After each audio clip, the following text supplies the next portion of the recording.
Okay, before I get into how I evaluated these hens' eggs to be $200 a dozen, uh, let me first say something. Um, we're privileged to live in a country where we can pick this lifestyle, where we can live out in the country, raise chickens, raise other animals, and there's hundreds of thousands, if not millions of people in this country doing this. The thing is, even though we're all living a lifestyle that we choose and we love, there, there's a lot of differences between some of us. That choose to live this lifestyle will raise chickens, will raise pigs, will raise rabbits and beef and feed their family with that meat. And Sandy and I are fully supportive of that. We grow our own produce because we want to know what we eat. And people that raise animals to feed their families know the meat that they have, that they're putting on the table because they raised that. They know what they fed that animal. They know what's not in the feed. They know what's not being put into the animal. So that's what's part of all this. Um, that's the lifestyle we choose to live, a lifestyle where it's healthier and everything else. Matter of fact, you know, back when I was an avid hunter, I can remember at the end of deer season gathering crew together from camp and meeting up in my grandfather's basement, and we would butcher all the deer that we had, and my wife was the only woman that would show up with a frying pan in her hand. She wanted, first steak off the hide, so we'd have it that night. And she came from a family where they didn't have a lot of money, and she was raised on wild game, venison, rabbits, and turkeys, and they also ate a lot of trout that was caught in the local streams. So that's how she was raised. But 25 years or so ago, I don't know the exact numbers, she became vegetarian. Um, so she doesn't eat meat now. She eats fish and seafood. We eat a lot of shrimp. But but she has nothing against people that still eat meat, that's for sure. And matter of fact, when there's not seafood on the menu, she cooks meat every meal. I eat a lot of chicken, and I eat everything else, hamburgers, whatever. So that said, um, you know, each to its own as far as how they live this. So let me get back to the chickens now.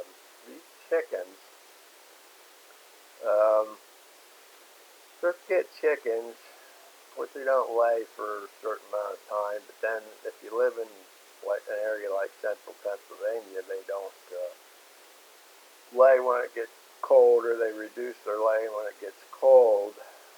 So you got like 3 months out of the year where they might not lay as much, or they might not lay at all. So there's the first thing. You're still feeding these chickens while they're not laying.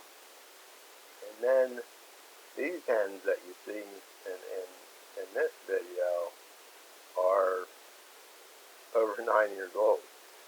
So they aren't laying. We do have one that lays, but everybody's afraid to eat that egg because she's so old. But anyway, they're not laying. They haven't laid for like 3 years, or maybe a little over 3 years, some of them. So therefore, you're feeding those chickens all those years, and that's how you come up with $200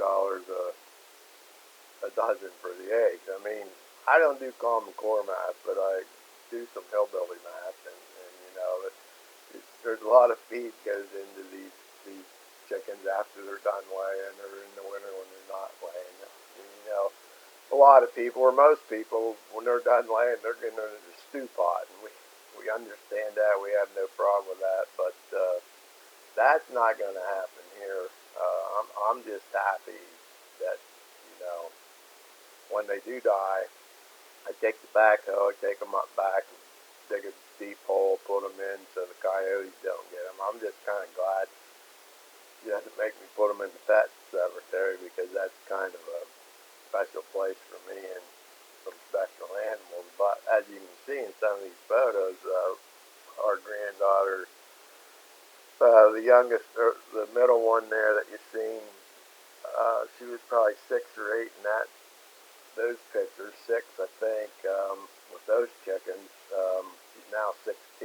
So, you know, they treated these birds like pets ever since day one. And the fact that saying doesn't eat meat, you know, there's never going to be any butchering going on here. But we buy eggs from the Amish, so now that I think of it, I probably should try to figure out how to calculate the price of those eggs into the $200 a dozen. But you know, when you're trying to factor in numbers, you're getting too close to Common Core math for me. This hillbilly math, I don't know if I can go there. The question, I guess, would be is what's the future hold here in Sugar Run? And I think saying he just made showed me something that's probably going to be a game changer. So let's take a look at that for a minute.